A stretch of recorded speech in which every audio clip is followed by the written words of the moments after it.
हरे कृष्णा सभी को, कैसे हैं आप लोग। तो आज हम लोग पढ़ने वाले हैं Newton second law of motion.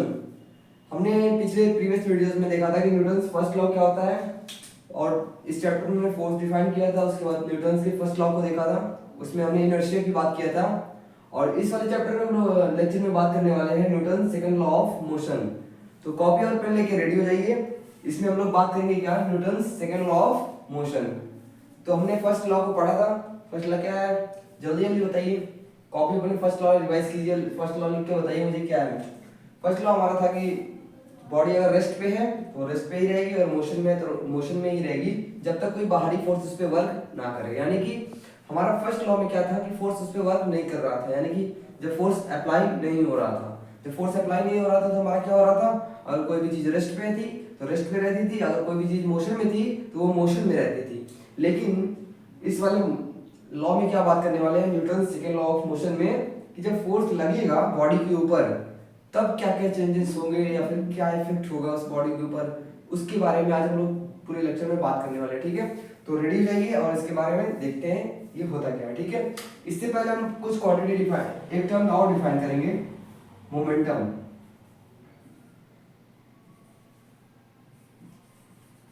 Newton के सेकेंड लॉ को पढ़ने से पहले हम लोग थोड़ा सा मोमेंटम के बारे में देखेंगे, मोमेंटम होता क्या है। ठीक है, मोमेंटम के बारे में अगर देखें तो इसकी बेसिक डिफिनेशन जो होती है, जो बेसिकली जो बोलता है इसका definition, it is defined as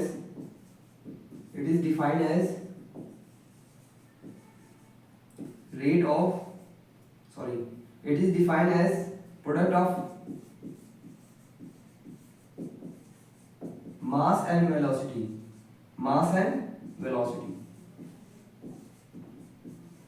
इसका मतलब सिंपली दिख रहा है कि product of mass and velocity. इसका मतलब क्या है, मास लीजिए वेलोसिटी लीजिए, उनका प्रोडक्ट कीजिए और क्या हो जाएगा, मोमेंटम आपका मिल जाएगा। यानी कि इसको ऐसे डिफाइन किया गया है। बेसिकली होता क्या है, अब इसको समझते हैं थोड़ा सा, इसके बारे में भी आपको थोड़ा सा अच्छे से समझ में आएगा। पहले थोड़ा सा इसके बारे में जान लेते हैं, इसका इंट्रो ले लेते हैं, उसके बाद इसके बारे में थोड़ा डिटेल में जानेंगे। ठीक है, इसको डिनोट किया जाता है, इट्स डिनोटेड बाई P। इसको किससे डिनोट किया जाता है, P से, थोड़ा बड़ा P। ठीक है, इसको हम लोग किससे डिनोट करते हैं, P से डिनोट करते हैं। तो जो P का फॉर्मूला बनता है, ये बनता है m इंटू वी। क्या बनता है, m इंटू वी। ये m इंटू वी जो है, m से है तुम्हारा मास, m क्या है, मास है, और v क्या है, वेलोसिटी है। v क्या है, वेलोसिटी। यानी कि जो तुम्हारा मोमेंटम होता है वो प्रोडक्ट ऑफ किसका होता है, मास का एंड वेलोसिटी का, product of mass and velocity.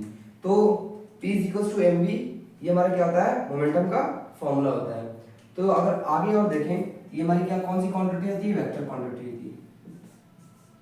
अब तो आपको क्लियर हो गया होगा कि वेक्टर क्वांटिटी क्या होती है, स्केलर क्वांटिटी क्या होती है। अगर अभी भी नहीं क्लियर हुआ तो आप लोग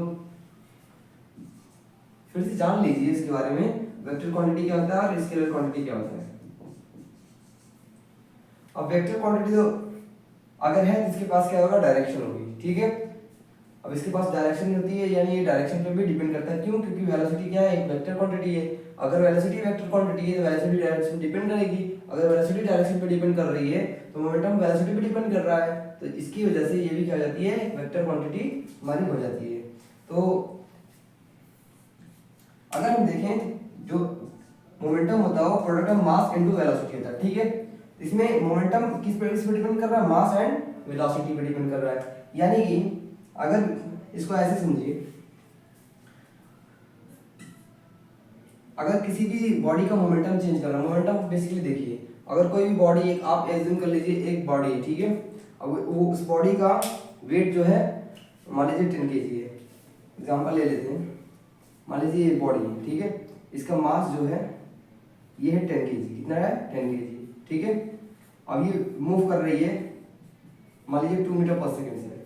ठीक है, और एक और एग्जांपल ले लेते हैं, इसका मास कैपिटल है, ये मास मान लीजिए 20 kg है, ये भी मूव कर रही है कितने से, 2 मीटर पर सेकेंड से।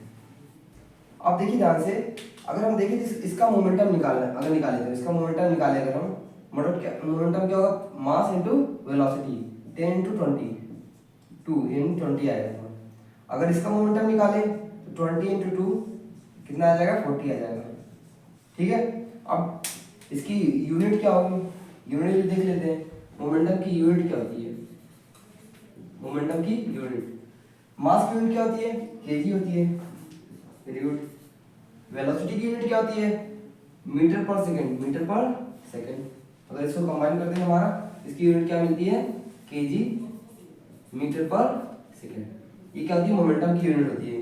यहाँ पर हम मोमेंटम की यूनिट लगा सकते हैं केजी मीटर पर सेकंड, यहाँ पर भी लगा सकते हैं केजी मीटर पर सेकंड। तो ये हमारा क्या हुआ, इसका मोमेंटम निकल गया, ये दूसरे वाले का मोमेंटम निकल गया। अब यहाँ से मोमेंटम हमें बताता क्या है, ध्यान से देखिएगा। अगर मैं ये मार्कर है, ठीक है, अगर मैं इससे किसी को मारूं, ठीक है, हाँ तुमको नहीं मार रहा हूँ, अगर मैं इससे किसी को मारूं, ठीक है, अगर मैं इससे एक किसी को मारूं और एक कोई हैवी बॉल ले लिया, हैवी बॉल ले लिया, ईंट ले लिया, ठीक है, और उस ईंट से मैंने किसी को मारा, हाँ किससे मार खाना पसंद करोगे, इस मार्कर से या फिर ईंट से? हम तो किसी से मार खाना नहीं पसंद करेंगे, ठीक है। मान लो तुम्हारे पास कोई चॉइस नहीं है और मैंने पूछा कि मैं तुमको मार्कर से फेंक के मार रहा हूँ और ईंट से मार रहा हूँ, हमको क्यों मारना चाह रहे हैं, ठीक है कि तुमको नहीं मार रहा हूँ, किसी भी दूसरे को मार रहा हूँ, ठीक है, एज्यूम कर लो। अब अगर मैं मार्कर से किसी को मार रहा हूँ और ईंट से किसी को मार रहा हूँ, हाँ जान नहीं जाएगी, बचा लूंगा मैं, बस उसको चोट ही लगेगी थोड़ा सा। अब उसको मैंने मारा, अब मार्कर से मैंने सेम स्पीड दी दोनों को, मान लो इसको भी मैंने 2 मीटर पर सेकंड से फेंका और उन्हें ईंट लाई, उसको भी 2 मीटर पर सेकंड से फेंका। अब किसी को इस मार्कर से ज्यादा चोट लगेगी या फिर ईंट से? ऑब्वियस सी बात है, मार्कर जो है वो कम हार्म करेगा और जो ईंट है वो ज्यादा, उससे ज्यादा चोट लग जाएगी। ऐसे क्यों हुआ, मैंने दोनों को सेम स्पीड से फेंका, ऐसा इसलिए हुआ क्योंकि जो ईंट है उसका मास ज्यादा है और इस मार्कर का मास क्या है, कम है। तो यहाँ पर जो मोमेंटम होता है, बेसिकली इसको ऐसे समझो कि तुमको चोट लग रही है ना, चोट के टर्म में इसको महसूस करो, मोमेंटम को चोट के टर्म में महसूस करोगे तो ये इजीली समझ में आएगा। यानी चोट ज्यादा लग रही है, यानी कि कोई भी चीज तेजी से तुमसे टकरा रही है और उसको तुमको चोट ज्यादा लग रही है, तो इसका मतलब मोमेंटम वो ज्यादा था उसका। अगर वो कम चोट दे रही है, इसका मतलब मोमेंटम उसका क्या था, कम था, ठीक है। तो ये बेसिकली मास और वेलोसिटी डिपेंड करती है। अब जब हमने एग्जांपल लिया मार्कर का और ईंट का, तो उसमें दोनों की वेलोसिटी तो सेम थी, यानी दोनों को हमने किससे फेंका था, 2 मीटर पर सेकंड से, लेकिन मार्कर का वेट तो कम है, ईंट का वेट ज्यादा है, तो हमारा मोमेंटम मास पे और या तो वेलोसिटी पे डिपेंड करता है। लेकिन वेलोसिटी दोनों की हमने क्या रखी थी, सेम रखी थी, यानी कि वेलोसिटी तो सेम था, वेलोसिटी तो मोमेंटम को चेंज नहीं कर रही थी, लेकिन मास की वेरिएशन से मोमेंटम में वेरिएशन आ गई, यानी कि मास में हमने वेरिएशन लाया, यानी ये कम वेट का था, ईंट ज्यादा वेट की थी, तो ईंट का मास ज्यादा, उसका मोमेंटम ज्यादा, और इसका मास कम, इसका मोमेंटम कम। तो ईंट का मोमेंटम ज्यादा होने के कारण चोट ज्यादा तेजी से लग रही थी, ठीक है, और हमारा इस मार्कर का मोमेंटम कम होने के कारण हमको चोट कम लग रही थी। तो बेसिकली अगर देखा जाए तो जिसका मोमेंटम किस पे डिपेंड कर रहा है, मास पे, एंड मोमेंटम किस पे डिपेंड कर रहा है, वेलोसिटी पे। ये डायरेक्टली प्रोपोर्शनल का साइन है, इसको तो आप लोग जानते ही होंगे कि जो डायरेक्टली प्रोपोर्शनल होता है उसे अगर एक क्वांटिटी बढ़ती है तो दूसरी भी उसके साथ साथ बढ़ती है। इसका मतलब ये अगर मैं मास को बढ़ाऊंगा मोमेंटम बढ़ेगा, मास को घटाऊंगा मोमेंटम घटेगा। सिमिलरली अगर वेलोसिटी को बढ़ाऊंगा तो मोमेंटम बढ़ेगा। इसका मतलब यही होता है, ठीक है। इस बात को आप लोग नोट करके रखिएगा। यानी मोमेंटम को अगर आपको चेंज करना है, मोमेंटम को अगर आपको चेंज करना है तो आपको क्या करना पड़ेगा, उसके या तो मास को चेंज करना पड़ेगा या तो वेलोसिटी को चेंज करना पड़ेगा। बेसिकली मास तो कांस्टेंट रहता है, जैसे मान लो ये मार्कर है, ठीक है, अब इसकी मोमेंटम को अगर मुझे चेंज करना है तो इसकी मास को मैं चेंज तो करूंगा नहीं, बेसिकली चेंज कर सकता हूं, लेकिन बेसिकली जो हम लोग पढ़ते हैं ना उसमें मास में वेरिएशन नहीं है। इस चैप्टर में हम लोग जो पढ़ रहे हैं उसमें बेसिकली क्या होता है, वेलोसिटी की वेरिएशन से यानी वेलोसिटी को चेंज करके हम लोग क्या करते हैं, मोमेंटम को चेंज करते हैं। तो यहाँ पर मास क्या रहने वाला है, लगभग कांस्टेंट रहने वाला है, यानी चेंज नहीं किया जाता है फिजिक्स में, इस वाले चैप्टर में आपका, ठीक है। तो इसमें क्या चेंज करते हैं हम लोग, वेलोसिटी को चेंज करते हैं। अब वेलोसिटी को जब चेंज कर रहे हैं तो मोमेंटम चेंज होगा, हाँ चेंज होगा। अगर वेलोसिटी बढ़ेगी मोमेंटम बढ़ेगा, वेलोसिटी घटेगी मोमेंटम घट जाएगा। तो बेसिकली मास तो कांस्टेंट रहने वाला है, तो डिपेंड किस पे करेगा, डायरेक्टली वेलोसिटी पे। वैसे तो दोनों पे डिपेंड करता है, मास का वेरिएशन होगा तो तब भी मोमेंटम चेंज होगा, लेकिन बेसिकली हमारा मास लगभग कांस्टेंट रहने वाला। जैसे मुझे इसका मोमेंटम बदलना, ठीक है, अब इसका मैं मास बदलने जाऊंगा तो फिर फिजिक्स कैलकुलेशन में बहुत दिक्कत आने वाली है। लेकिन मुझे मोमेंटम बदलने का मेरे पास दूसरा तरीका है, कौन सा, वेलोसिटी को चेंज कर दूं, ठीक है। अगर मैंने इसकी वेलोसिटी चेंज कर दी, इसका मोमेंटम चेंज हो जाएगा, ठीक है। तो मुझे मोमेंटम बदलने के लिए मेरे पास दो क्वांटिटी है, एक मास है, एक वेलोसिटी है। दोनों को वेरिएशन लाके यानी दोनों में चेंज लाके मैं किसी को भी बदल सकता हूँ। ये रहा मेरा क्या मोमेंटम। इसको डिफाइन कैसे करते हैं, इसको डिनोट कैसे करते हैं, इसका फॉर्मूला याद रखिएगा। क्या होता है एक बार बोलो, m × v। m से मैं, v से कौन है, m से मास होता है, v से वेलोसिटी होती है, ठीक है। और m = m × v। इसका जो यूनिट होती है kg पर मीटर सेकेंड, kg मीटर पर सेकेंड। ये होती है इसकी यूनिट याद रखिएगा, क्योंकि यूनिट के भी नंबर मिलते हैं। आप अगर न्यूमेरिकल सॉल्व कर रहे हैं उसमें यूनिट नहीं लिखी तो उसके नंबर कट जाते हैं, ठीक है। तो यहाँ पर मोमेंटम के बारे में आपने देख लिया। अब ये लॉ क्या कहता है, देखते हैं न्यूटन्स का लॉ, ठीक है। मैंने इसको क्यों बताया, क्योंकि बेसिकली इस पे ही ये लॉ डिपेंड करता है, इसलिए मैंने आपको ये समझाया। अगर ये मोमेंटम आपको समझ में आ गया, मोमेंटम में कुछ भी नहीं था, मास एंड वेलोसिटी, दो लोग मिलके मोमेंटम को बना रहे हैं। एक किसी को भी चेंज करोगे मोमेंटम चेंज होने वाला है, ठीक है। कोई को बढ़ाओगे मोमेंटम बढ़ जाएगा, मोमेंटम बढ़ेगा तो चोट ज्यादा देगा, चोट से याद रहेगा ना, यानी कि मोमेंटम तेज रहेगा, ज्यादा रहेगा, चोट तेजी से लगेगी। अगर मोमेंटम कम रहेगा तो चोट धीरे लगेगी। तो ये डिपेंड पूरा किस पे कर रहा है, ये लॉ मोमेंटम पे, ठीक है। मोमेंटम आपको समझ में आ गया होगा, तो इसके लॉ को देखते हैं, लॉ कह क्या रहा है, ठीक है। लॉ जो बोल रहा है, ये बोल रहा है, बोल तो नहीं रहा है लेकिन मैं कोशिश करता हूँ इसको आपको बताने की। इसमें बोलता है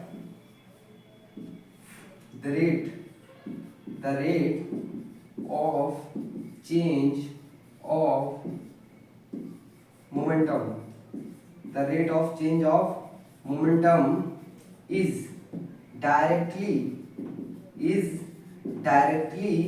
proportional। हाँ बोलते जाओ।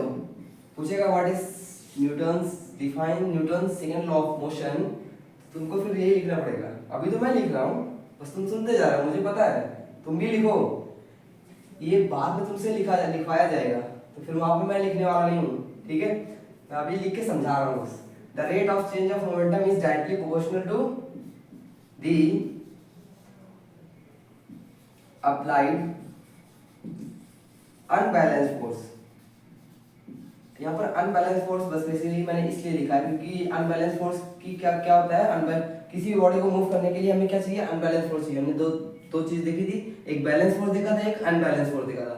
बैलेंस फोर्स में चीजें ऑब्जेक्ट क्या होती है, रेस्ट पे होती है। किसी भी ऑब्जेक्ट को मूव करने के लिए हमारा क्या होना चाहिए, अनबैलेंस फोर्स होना चाहिए, इसलिए मैंने यहाँ पर अनबैलेंस फोर्स लिखा है, ठीक है। Momentum is directly proportional to the applied unbalance force on the body.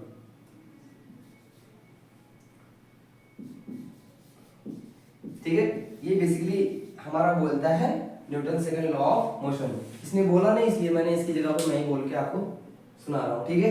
The rate of change of momentum, अभी सब देखेंगे अच्छे से, बस डिफिनेशन को पढ़िए, थोड़ा सांस लीजिए, डिफिनेशन को पढ़िए, ज्यादा हाइपर नहीं होने का।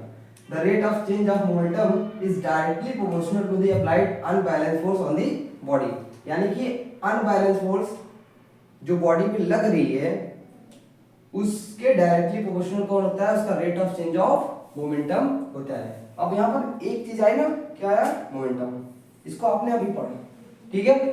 अब यहाँ पर एक टर्म और आ रहा है, चेंज आ रहा है, क्या आ रहा है, चेंज। यानी किसी भी चेंज को हम लोग किसे दिखाते हैं, डेल्टा दिखाते हैं। मैंने बताया था प्रीवियस क्लास में, प्रीवियस लेक्चर्स में, उसमें चेंज को हम लोग किससे दिखाते थे, डेल्टा दिखाते थे। अगर आपको याद हो, हमने बात की थी एक्सीलरेशन, किसकी बात की थी, एक्सीलरेशन की। तो एक्सीलरेशन होता है क्या था हमारा, एक्सीलरेशन होता था change in velocity upon time, ये आपने देखा होगा, ठीक है। अब चेंज इन वेलोसिटी का मतलब क्या होता है, मैंने बताया किसी भी बॉडी का चेंज चाहिए। अगर मैंने बताया था आपको, जब भी हम लोग चेंज निकालते हैं, वेलोसिटी का चेंज निकालते थे, हम लोग final velocity minus initial velocity करते थे। यानी चेंज लाने के लिए हमें फाइनल वैल्यू चाहिए और इनिशियल वैल्यू चाहिए, दोनों को जब हम माइनस करते हैं, यानी उनका डिफरेंस लेते हैं। माइनस करने का बेसिकली का मतलब है कि final value and initial value का जब डिफरेंस लेते हैं तो अब हमें चेंज मिलता है। तो अगर हमें चेंज इन वेलोसिटी चाहिए, हमें क्या करना पड़ेगा, फाइनल वेलोसिटी माइनस के इनिशियल वेलोसिटी अपॉन टाइम, ठीक है। ये होता है हमारा क्या, चेंज का मतलब final value minus initial value, उनका डिफरेंस क्या होता है, चेंज देता है, ठीक है। तो यहाँ पर चेंज ऑफ मोमेंटम, अब बताइए, लिखिए इसकी बेसिस पे लिखिए, हाँ खुद लिखिए। चेंज इन मोमेंटम को कैसे डिनोट करेंगे, इसका डिनोटेशन मैं बता रहा हूँ। चेंज इन मोमेंटम को डिनोट करेंगे डेल्टा पी से। डेल्टा पी से, डेल्टा क्या दिखा रहा है, चेंज, पी क्या दिखा रहा है, momentum. Change in momentum delta P. अब लिख के दिखाइए, इसको ऐसे लिख के दिखाइए, हाँ ठीक है, तो लिख के दिखाना है, ठीक है लिख के दिखा रहे हैं आपको। डेल्टा पी बोला आपने, डेल्टा पी लिख लिया। अब डेल्टा पी जो होता है चेंज ऑफ मोमेंटम को दिखाता है। चेंज निकालने के लिए किसी भी क्वांटिटी का उसकी फाइनल वैल्यू लेते हैं, ठीक है, हम पी फाइनल ले लेते हैं। उसकी इनिशियल वैल्यू लेते हैं, ठीक है, हम इनिशियल वैल्यू ले लेते हैं। हमारा हो गया चेंज इन मोमेंटम, बिल्कुल यही लिखा है। किसने ये लिखा है, अगर ये लिखा है आपने तो ये सही है, ठीक है। चेंज इन मोमेंटम हमने क्या देखा, चेंज निकालने के लिए हमें फाइनल वैल्यू चाहिए और इनिशियल वैल्यू चाहिए। इसकी फाइनल वैल्यू ली और इसकी इनिशियल वैल्यू ली, ठीक है। अब यहाँ से चेंज ऑफ मोमेंटम हमारा निकल गया। अब इसका रेट देखना है। जब भी हम रेट निकालते हैं किसी भी ऑब्जेक्ट का, तो उसको बेसिकली फिजिक्स में क्या करते हैं हम लोग, टाइम के रिस्पेक्ट में निकालते हैं। तो टाइम से क्या कर देते हैं, डिवाइड कर देते हैं। जैसे हमने वेलोसिटी का रेट ऑफ चेंज निकाला था, तो वेलोसिटी को क्या किया था, टाइम से डिवाइड कर दिया था। तो rate of change of velocity का निकला था हमारा एक्सीलरेशन, ठीक है। तो similarly rate of change of momentum delta P को क्या करेंगे हम लोग, टाइम से डिवाइड करने वाले हैं। यानी यहाँ पर आने का वाला है delta P divide by T, ठीक है। अगर हम इसको लिखना चाहें, इसने बोला है कि is directly proportional to the applied force, यानी हम फोर्स ले ले एफ, फोर्स के ले ले, इसको थोड़ा अच्छे से लिखते हैं, क्यों मिटाया अभी देखेंगे, ठीक है। देखो ध्यान से, अप्लाइड फोर्स बोला था, हमने फोर्स ले ली, ये क्या है, अप्लाइड अनबैलेंस फोर्स, ठीक है। किस पे, बॉडी के ऊपर, कोई भी बॉडी मान लो है, ठीक है। और उस पे फोर्स कितना लग रहा है, एफ लग रहा है। ये किसके डायरेक्टली प्रोपोर्शनल है, चेंज ऑफ मोमेंटम, यानी कि डेल्टा पी की। चेंज ऑफ मोमेंटम क्या है, नहीं, rate of change of momentum, यानी डेल्टा पी के साथ साथ क्या आएगा, डिवाइड बाई टी भी आएगा, ठीक है। अब आपको पता होगा, इसको जब हम प्रोपोर्शनलिटी साइन हटाते हैं, यहाँ पर हमारा इक्वल टू आता है, इसके साथ में के कांस्टेंट भी आता है, ठीक है। यहाँ पर आ जाएगा delta P divide by T. अब यहाँ पर जो के है ना, ये एज जब प्रोपोर्शनलिटी साइन हटाई जाती है तब इस कांस्टेंट को लाया जाता है। अब इस कांस्टेंट को एक्सपेरिमेंटली फाइंड किया जाता है और इनकी वैल्यू को पुट किया जाता है। एक्सपेरिमेंटली इनको फाइंड किया गया तो इसकी वैल्यू 1 आती थी, यानी कि इसका के का कोई एक्स्ट्रा फैक्टर नहीं आता था यहाँ पर। बस बेसिकली इतना समझिए कि क्या होती है, एक्सपेरिमेंटल वैल्यू, एक्सपेरिमेंट से इसको फाइंड किया जाता है, ठीक है। के की वैल्यू कितनी निकल के आती है, 1। अगर हम के की जगह 1 पुट कर दें, के की जगह क्या पुट कर दें, 1। के की जगह पे जैसे ही 1 पुट करेंगे, हमारा एफ क्या बनने वाला है, एफ बनने वाला है डेल्टा पी बाई टी, ठीक। ये हो गया आपका फोर्स का फॉर्मूला, इसको याद रखना है आपको, एक ये फॉर्मूला याद रखना है, ठीक है। अब अगर हम देखें, अभी आपने क्या लिखा, डेल्टा पी को क्या लिखा, P final minus P initial, ठीक है। मैं इसको ऐसे लिख सकता हूँ, P final minus P initial divide by T. कोई दिक्कत नहीं, कोई दिक्कत नहीं, ये तो हमने बताया कि इसका वैल्यू ये होती है, आपने इसकी वैल्यू रख दी, कोई दिक्कत नहीं है। अगर आप मैं आपसे पूछूं कि पी एफ कैसे निकल, पी एफ निकाल के दिखाइए, पी एफ निकालना है तो पी का फॉर्मूला लगाना पड़ेगा। पी का फॉर्मूला वही बताया मैंने, एम इंटू वी। वी क्या होता है, वेलोसिटी होती है, एम क्या होता है, मास होता है। तो कोई भी ऑब्जेक्ट है, फोर्स लगा दिया तो उसका मास तो चेंज नहीं होगा। जैसे मार्कर, इसमें मैंने फोर्स लगा दिया, मास का चेंज नहीं होने वाला। मैंने बताया था ना, मास क्या रहता है, लगभग कांस्टेंट रहता है। चेंज क्या था, वेलोसिटी में था। जैसे अभी ये रेस्ट पे थी, अब मोशन में आ गई, इसके वेलोसिटी में चेंज आता है। इतना क्लियर है। तो इसका मास क्या रहने वाला, वही रहने वाला है। चेंज होने वाली क्या है, वेलोसिटी। तो मान लेते हैं इसकी इनिशियल वेलोसिटी बॉडी की क्या थी, v थी। अगर हम माने तो इसकी ये, मैं मोमेंटम को इरेज कर दूंगा, थोड़ा सा मोमेंटम इरेज कर देते हैं। अब जल्दी आप लोग पी फाइनल निकालिए, पी फाइनल निकालिए और उसके साथ साथ आप लोग पी इनिशियल निकालिए। पी फाइनल क्या होता है और पी इनिशियल क्या होता है, उसको निकालिए। अगर हम देखें तो पी फाइनल देखा जाए, चेंज इन मोमेंटम क्या होता है, पी फाइनल माइनस के पी इनिशियल, ठीक है। अगर हम देखें यहाँ पर तो पी फाइनल जो हमारा है, पी फाइनल कैसे निकलेगा। अभी मोमेंटम का फॉर्मूला हमने देखा था, मोमेंटम जो होता है हमारा वो होता है एम इंटू वी। क्या होता है m इंटू वी। जल्दी से फॉर्मूला लगाइए और इसकी वैल्यू निकाल के देखिए। इसकी वैल्यू जैसे निकालेंगे, p फाइनल का वैल्यू अगर हम लिखें तो p की वैल्यू m होती है, मास तो अभी मैं एग्जांपल दे रहा हूँ, इसके बेसिस पे आप लोग इसकी वैल्यू और अच्छे से समझ पाएंगे। ठीक है, ये ऑब्जेक्ट क्या है, मास है, ऑब्जेक्ट मास है, मतलब ऑब्जेक्ट का मास m है। ठीक है, आप क्लियर? हाँ क्लियर।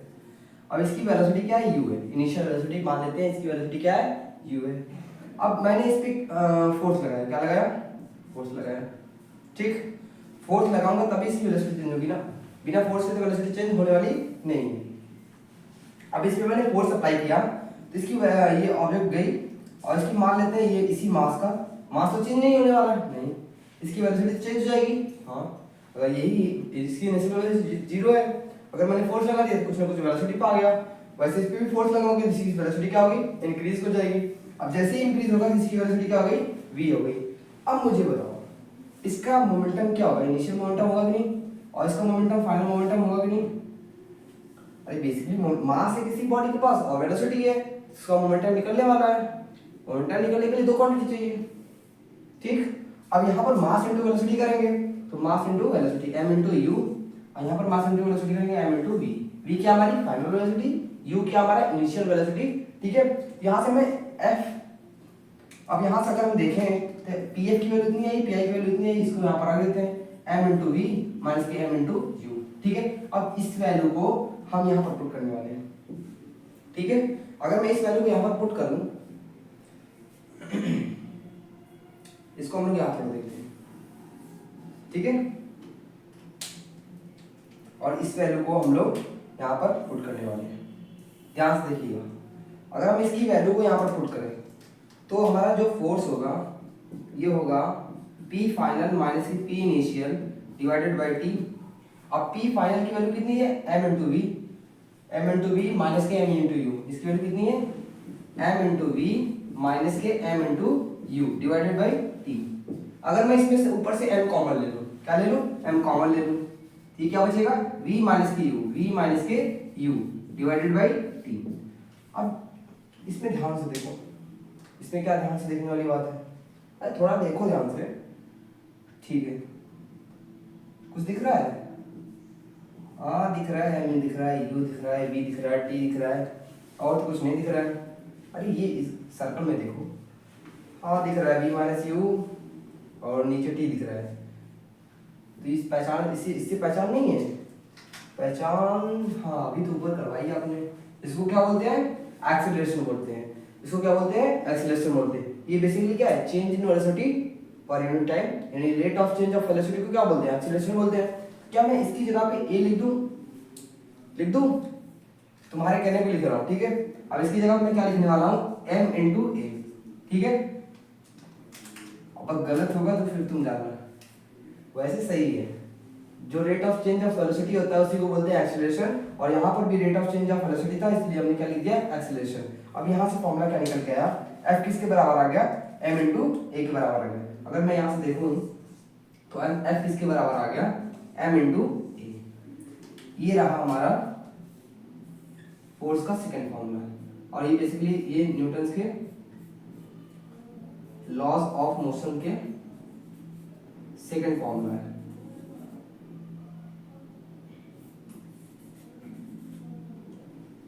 इसको रहने देते हैं, कंफ्यूज हो गए तुम सब। ठीक है, अगर हम देखें ये बेसिकली क्या है, फोर्स का फॉर्मूला है। एक फोर्स का फॉर्मूला हमने देखा था यहाँ पर, rate of change of momentum, rate भी क्या था, change in momentum t is time, और यहाँ पर क्या देखिए, mass into acceleration m into a। ठीक है, तो दो फॉर्मूले आपको ध्यान रखना है, और ये रहा आपका Newton second law of motion, और ये रही उसकी डेरिवेशन, ये डेफिनेशन और ये डेरिवेशन।